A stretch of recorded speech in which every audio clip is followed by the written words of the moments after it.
Welcome to the Richmond Film Network podcast, your all-access pass to the world of independent cinema. Each week, we go beyond the credits and sit down with the creatives who turn vision into reality. Tune in weekly to find out who's on the RFN pod.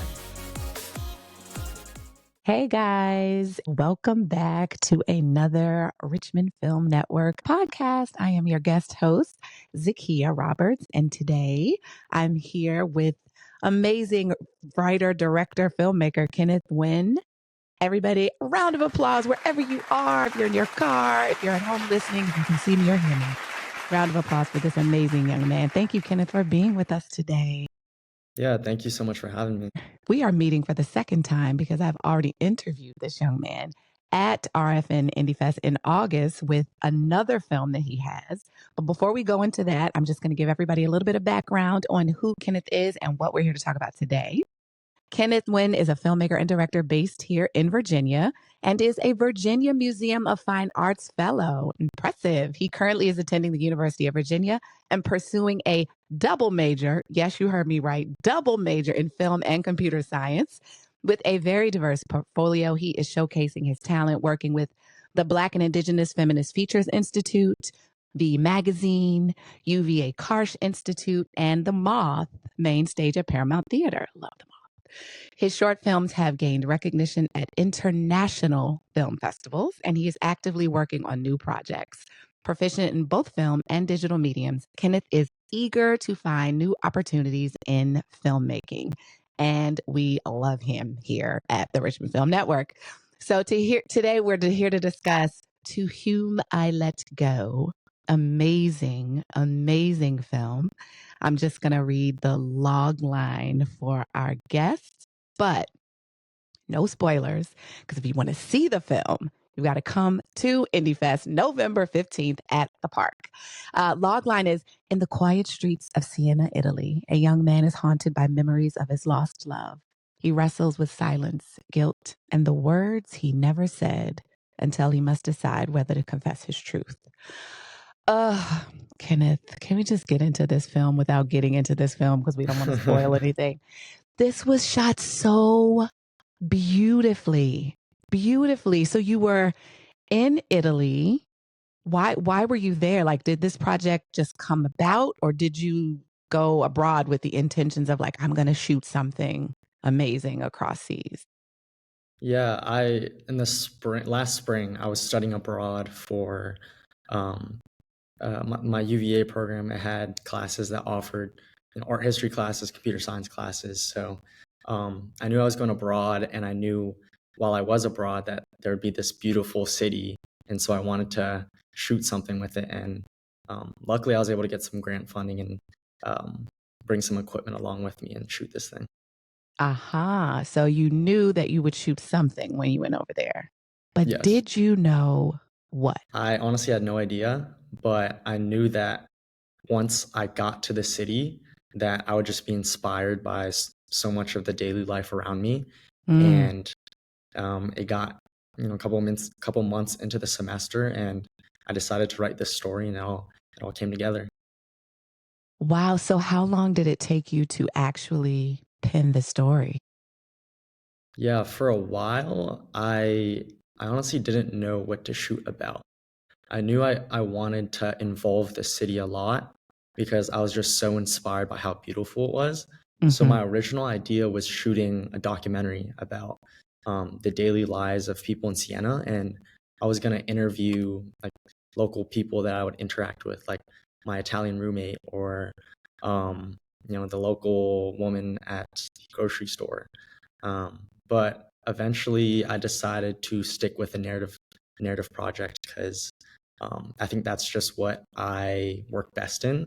And yeah, eventually the story just came together. Like, just know that as a budding filmmaker myself, when I watch projects like this one, I want to go to film school and like start everything from scratch.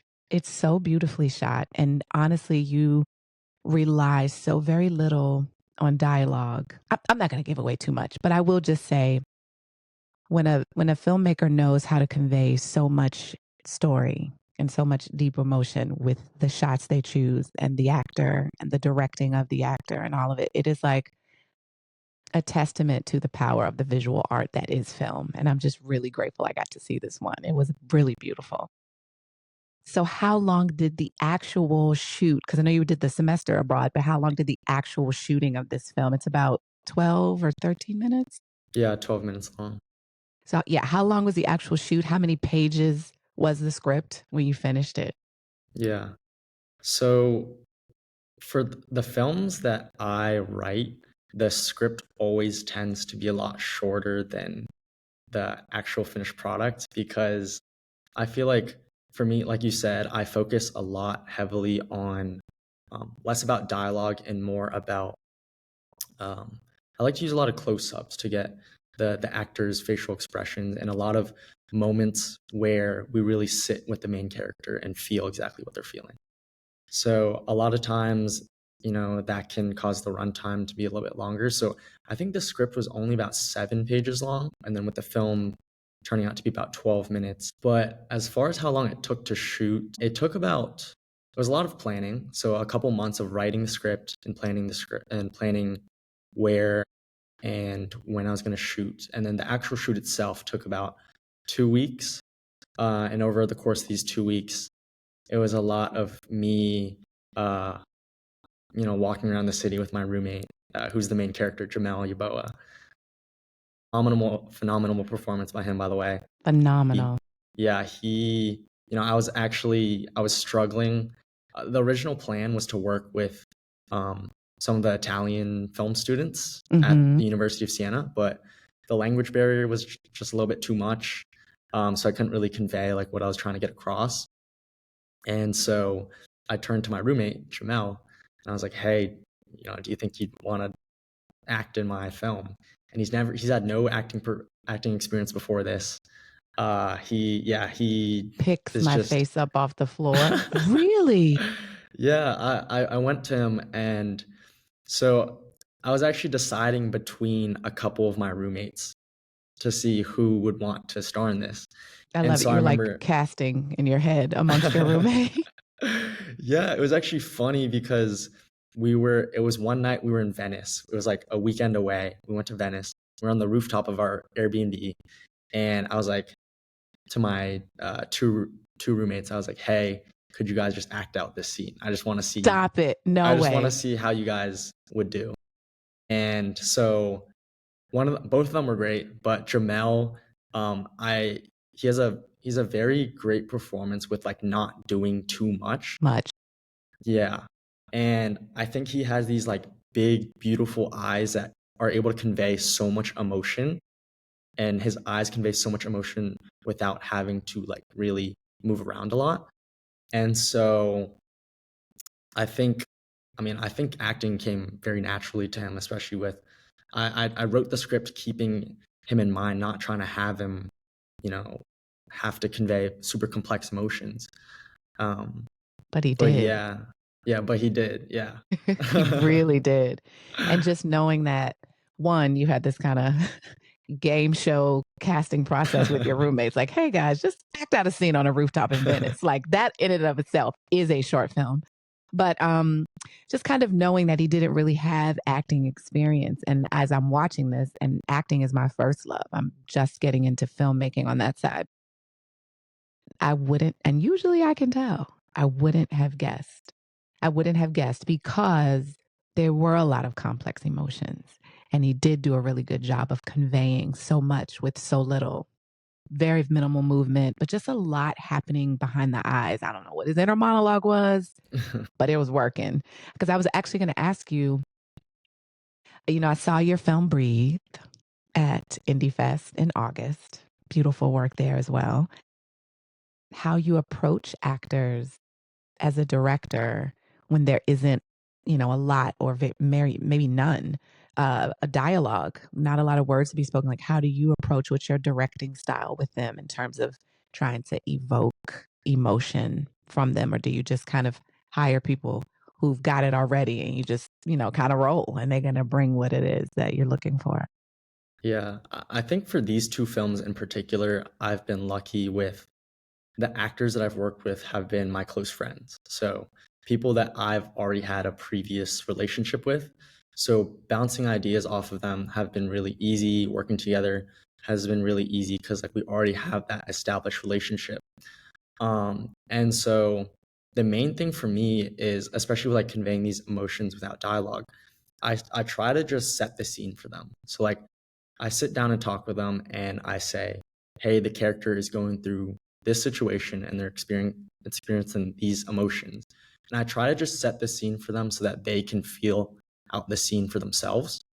And a lot of times we'll just go through practice runs. And then based off of that, I'll give them feedback on, what specific little things to tweak.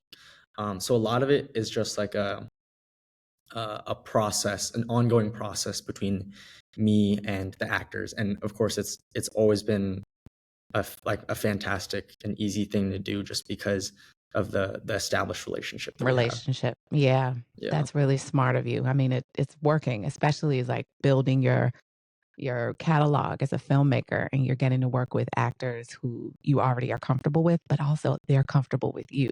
So it's easier for them to be vulnerable. You said a few practice runs. Are these practice runs like on camera? Are you watching from Village?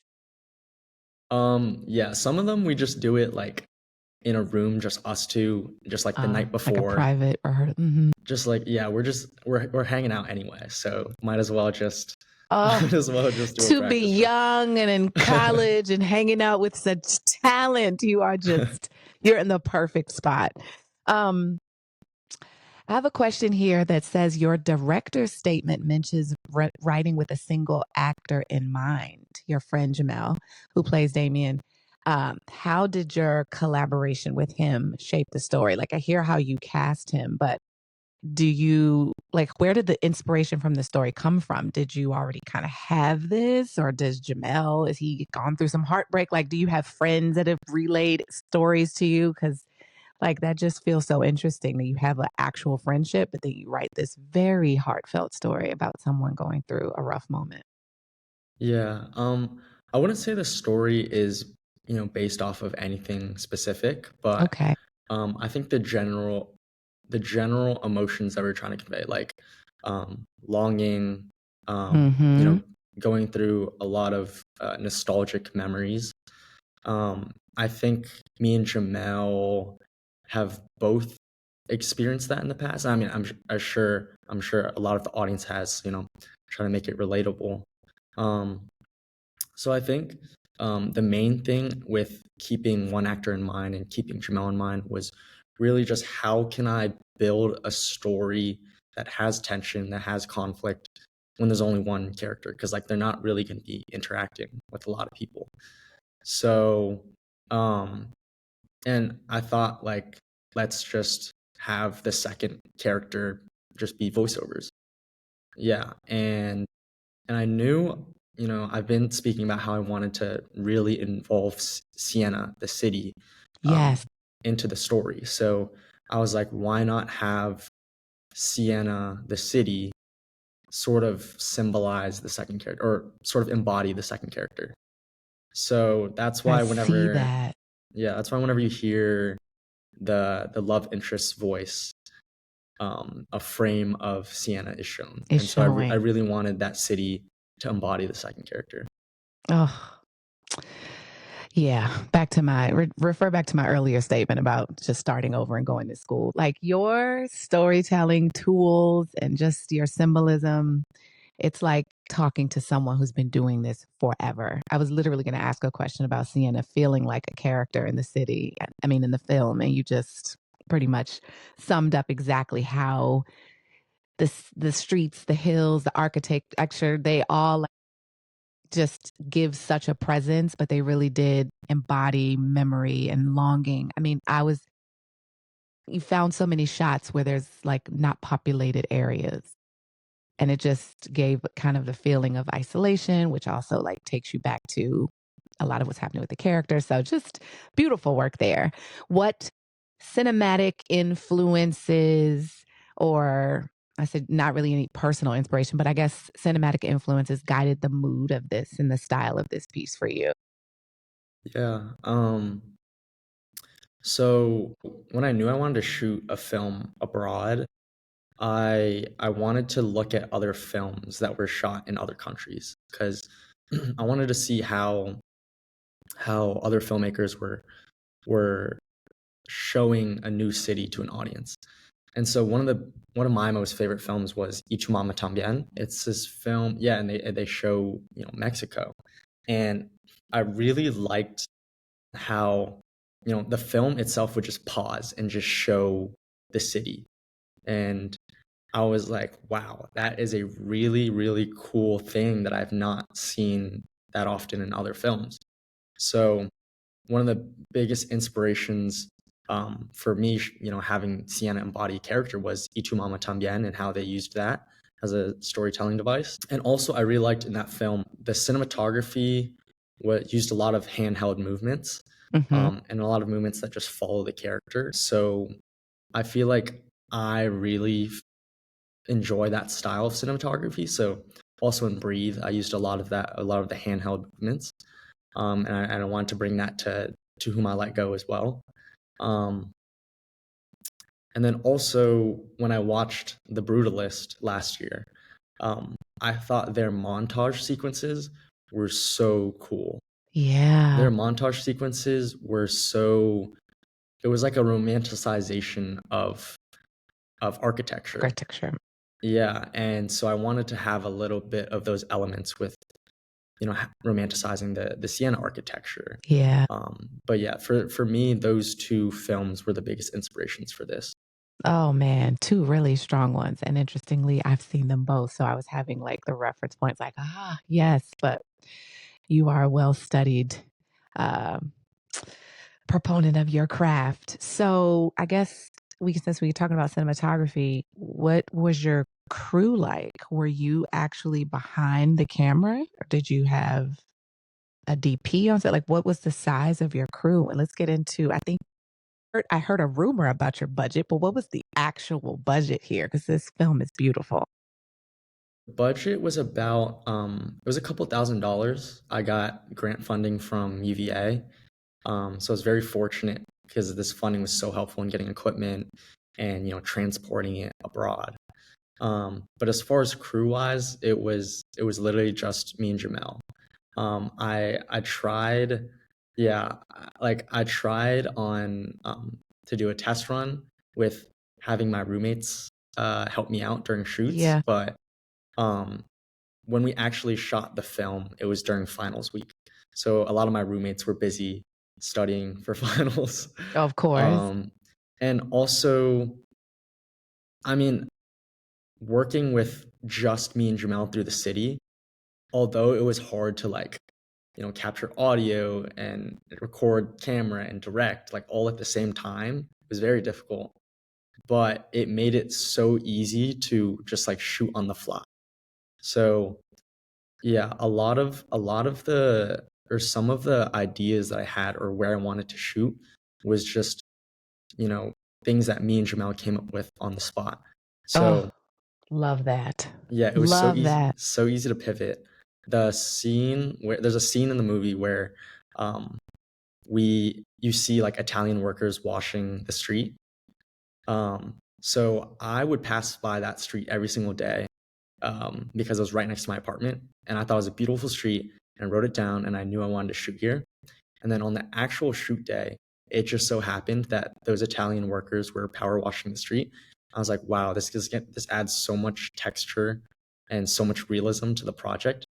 Let's just shoot like right now. What? Um, and so we shot that. And so a lot of these scenes were just me and Jamel going around the city, exploring it for ourselves, and just um, really just capturing these very candid moments. And Oh, having that small crew was super helpful for that.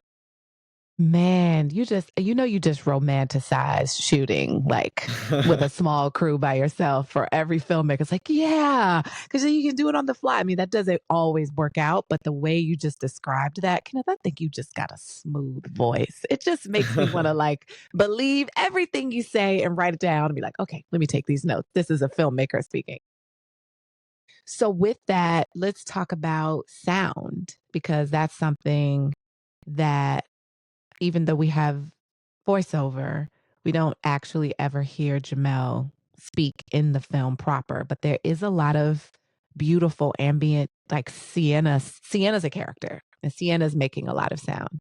So you were recording all of the ambient sound while doing these shots, but never like miking up your actual actor. So how were you with the camera and a microphone? Is there like a boom? Like, what were you doing? I'm just picturing you now, like as a one-man band out there in the street. Yeah, so I used like a Zoom recorder. It's like this like pocket device. And I would just turn it on and set it aside like while we were shooting. And a lot of that was really good for capturing ambient noise and the Uh, environment of the city. But also what I was really surprised about was the audio from I used audio from the camera itself. And I really wasn't expecting that audio to be good. But I took it into Premiere Pro. I was able to adjust it a little bit, and it turned out great. A lot of the sound is also like with Foley, adding a lot of sound in post to like help add that texture to the texture. sound. Mm-hmm. But yes, I mean, sound was a big thing for me too, because I mean, with Breathe as well, like when there's a lot of moments of silence, all you can hear is the environment around you. And so when I was in Siena, the church bells would ring every single hour. Every single hour of the day, the church bells would ring. So I knew I wanted to include that as a motif. And so I added those church bell sounds a lot, or like in the specific moments of the films that I felt would be powerful. And so I just knew that was an extra layer that I wanted to add. So a lot of the sound design was just ideas that I've had just living in the city and things that I would hear and write down. That's your the city was literally your inspiration. It's like during that semester, you just kind of let her speak to you, and you found so much beauty in moments from the power washing of that beautiful street to the sound of the church bells. It's almost like you were cataloging notes for your film before you even really knew that. So did you have any kind of a shot list or storyboard that you did kind of loosely follow, but then also whatever came up on the fly, you went for it? Or did you not really even have a storyboard or shot list? Yeah, so with the script was basically like a general outline of everything that I wanted to shoot. So I knew I had like a list of like what I wanted to shoot, but actually shooting it was sort of out of order. It would just be like when I got to a certain location in the city, me and Jamel would like crack that out. And also with the montage sequences, I compiled a list of things that I wanted Jamel to do because I wanted to convey that Jamel is living in Siena and like sort of like what would you do in Italy. So a lot of times you'll see in cinema like someone's gonna be riding a bike in Italy, someone's gonna be looking at a lemon tree in Italy, maybe someone's gonna sit in the the rolling green hills of Italy. So these are all things that I knew I wanted to shoot, but just when me and Jamel would walk through the city, we would get to a location and be like, okay, we can do this part now. So it was Oh, a lot of just run and gun. that's like my favorite thing ever. It's just that I've never run and gun in Italy. So, the aesthetic is completely different if you're in like Los Angeles. But just having that character as the backdrop of Sienna, you both being able to kind of collaborate, have a familiar relationship, and find the moments as you went, kind of with a loose outline. I think it just really speaks to um, when a filmmaker has a vision and a voice, it finds its way to the screen. I think you did that really beautifully. It almost is like having limited esque resources, limited crew, all those things. Not really having the dialogue, so there wasn't the sound thing. Almost all added together to make a final product that fit the style of film that you made. It's just really kind of like kismet, everything lined up. Okay, so one might say To Whom I Let Go is a deeply intimate piece. How does it connect in your mind to the broader themes that you find yourself returning to in your work, which, like your previous piece, which we saw, Breathe, is very quiet. So do you think that's a theme that you consistently like to explore in your work, or why does that come back up for you? Yeah, I think a theme that I really want to convey is that like a lot of times there will be moments where it's just you and yourself, and you are dealing with very complex emotions, and like how do you deal with these emotions healthily? And so I think a lot of it is really just like establishing that it's okay to just sit with your thoughts. It's okay to just sit in moments of silence and really just think about your thoughts and how you want to deal with them. And also, especially with To Whom I Let Go, you may have these thoughts, you may have these memories, but sometimes letting go is just the best solution. You don't have to really grab and hold on to these things forever. It's okay to let these things go. But yeah, I mean, I guess the main thing is really just um, really being okay with sitting with your emotions. Yeah, I mean, I definitely saw that in Breathe. And obviously now with To Whom I Let Go, I can see that same kind of thought element strung through. And I think that's such a powerful statement. You said it so simplistically, but to be okay with sitting with your thoughts, to be okay sitting with silence is a very powerful thing for anybody to say, but especially a young person like yourself, because it's a loud world out here, Kenneth. But you're like, it's okay to get quiet and sit in the stillness. What do you hope that audiences take away from Damien's journey throughout the film? And not just what we just talked about, but from the silence that exists between him and Sue's the character we never see. Yeah, I think I wanted to show, I mean, with me, especially recently, um, I think, you know, being able to do these activities, like going about your day with these thoughts, like you don't have to sulk. You don't have to like yeah, it's okay to you want to sit with these thoughts and you want to think about them, and really just um, I guess just take these in a healthy way. But yeah, I think a lot of my films want to explore these things of just moving um, in a healthy way. Mm. I mean, I know it feels like you're just saying stuff that people should know, but I'm like a grown up, and I'm sitting here like, you are preaching, young sir. Like, that is some serious food for thought. Because at first, it's okay to sit with your thoughts, it's okay to sit in silence.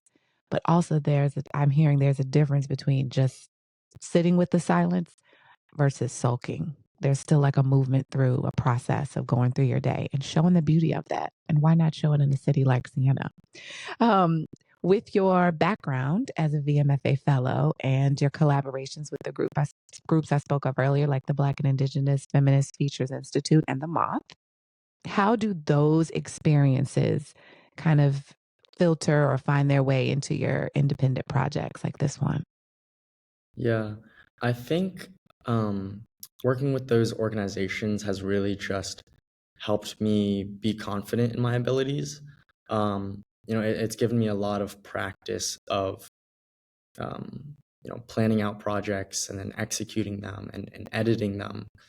Just a lot of repetitions of basically practicing my work, so that when I am planning out my own project, I feel like I've already done it a couple of times, and it's the same processes of planning, writing, shooting, editing.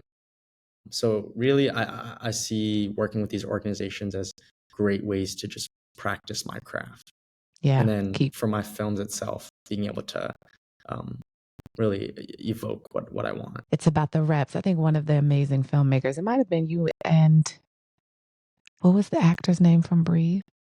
Jaden Yeah, Anon. Jaden. He was on the panel too. It might have been you guys and one other group that were talking about just getting just keep doing films, like always making films, like keep doing the work. And then the repetition of it is kind of what makes it easier and better. And I think that's a great piece of advice for new filmmakers, for any filmmaker. Speaking of, you are starting to build quite a festival presence with back-to-back shorts. We've definitely seen that with RFN Indie Fest. Where does To Whom I Let Go sit in the trajectory of your next steps and what you kind of hope to ultimately accomplish as a filmmaker? Yeah. I would say To Whom I Let Go it's pretty early on in its festival run. So Okay. definitely applying to a bunch of festivals and seeing where I can and showcase it. But really, I think this is just the beginning. Like I want to continue to build projects that are ambitious. I think shooting in another country was very ambitious for me, and Very. it helped me learn a lot. And so now that I'm back in the States, I really want to build upon this and shoot more ambitious projects, especially when I'm in a location that I'm more comfortable with. So I'll be writing my next film soon. Not too many ideas developed for that yet, but I do know I want to shoot something ambitious for my next one. And just seeing where To Whom I Let Go goes with the festival run, and just being able to put as much work out there and really build on my portfolio. Well, you're off to a great start. I guess you would consider yourself still semi early in your career. And as you balance filmmaking at such a high level and computer science, your other major, what do you feel like is next for you? I know you said you're going to start writing something, but what kinds of stories are you most eager to tell moving forward? Yeah. I think my next project, I want to, these two past projects have been a little bit sad. And I don't want all of my work to, I guess I just want to diversify my work. Okay. I do want to make something a little more uplifting in an inspirational way. And so, I do want to tell another personal story, not personal with me, but like personal with, Intimately. intimate, dealing with emotions. I think that's a very powerful way to tell a story. And yeah, just something along those lines of just being uplifting. I was very uplifted watching this film. I mean, Breathe definitely hit me, but this one spoke to, I think we all have problems letting go. And I think, well, I'm not going to get into the spoilers. You got to come to Indie Fest, November You gotta 15th, come. and watch this film. I'm going to just ask an off the radar question. What camera were you using? I mean, it really is shot so beautifully. SIENA gets its props, but you also did your thing. Like, what was the camera? I used a Blackmagic Pocket 4K camera. Wow. Yeah. Okay. A Blackmagic Pocket 4K. I thought you were going to say something a lot more extensive. It looks great. The film looks absolutely amazing. Thank you. Okay, thank let's you. do a lightning round. Fun questions. Okay. What is the film that, if you can remember one, what is the film that you've watched the most times in your life? Repeat offender. The Florida Project. Oh, wow. You are Yeah. such a deep human. I just love you. Okay. Do you have a dream collaborator, living or not? Alfonso Cuarón, I don't know who that is. Who is that? the director of Y Tu Mamá También. Well, now I'm obsessed because I didn't even look up the director. Okay. This is a good one. Script writing for you. Pen and pad or straight to the laptop or typewriter? Straight to the laptop. Okay. Everything else is so artistic about you. You got to keep the modern technology part straight to the laptop. What was, and we're all dying to know this one, what was the best meal you had while in Siena? Ooh, I really liked the cacio pepe at one of the local restaurants. How many times did you have that? More than once?